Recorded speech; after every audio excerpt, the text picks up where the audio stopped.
Griffin, and it's good to be back here on YouTube. I'm rocking a new hairdo. I think it looks pretty spiffy. Guys, a co-worker of mine said to me, suing a corporation ain't the same as suing a man or a woman. Our money that we make directly affects our standard of living. Now, when you sue a corporation, it comes out of the till, it comes out of the fighting funds or the company's profits.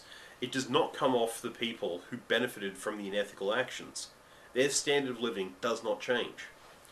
So, I've had a theory, just a theory, using approximately 4 principles. You can figure out who's to blame, and 2, whose assets you should freeze and turn in and give them, instead of a massive paycheck every whatever amount of time they get, you should freeze their assets and basically allow them to live on a subsistence with the same amount of communication technology that they had before.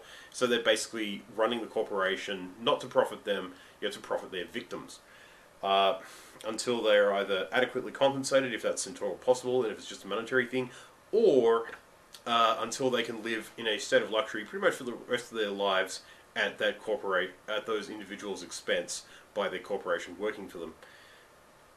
And I use 4 principles to figure out whose assets should be frozen, and you'll find them very fair, I believe. 1, how much money did you make off the unethical actions? 2, how much did you really know about what was going on?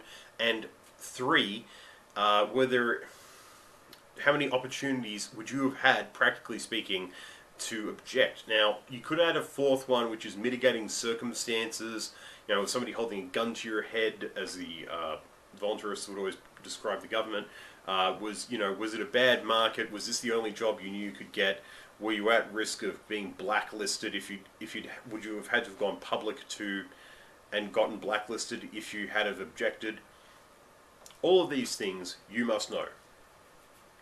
So what I'm saying to you guys is, with these 4 principles, when you're going after BP, who's got enough employees worldwide to start its own small country, and more than enough money, I might add, what you can basically do is sort it down to people who knew about the impropriety. Believe me, that cuts a lot of people out. People who profited from what they knew. Once again, you're cutting out massive swaths of people. And people who had opportunities to object, or opportunities to say, dude, if this is what you're going to do, I'm out. Once again, it shrinks the pool. I think that if we do that, the people who are left are the kind of people who would not like being divorced from their life of luxury. The kind of people who, how did someone put it?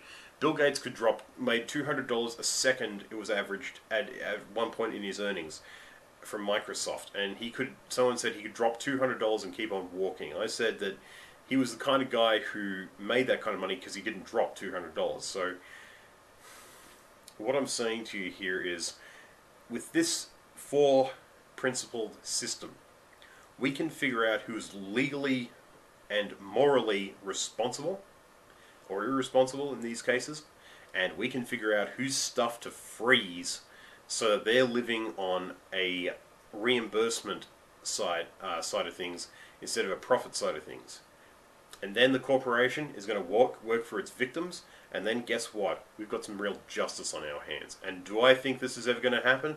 Probably not, as long as corporations can throw ridiculous amounts of money at lawyers to keep, and politicians to keep it from ever becoming law. Though that's probably going to change eventually. Call it a hunch. I'm Aussie Griffin. I hope these 4 principles have gotten into your head. They've certainly gotten into mine, and I'd like to thank my co-worker for the idea. Cheers.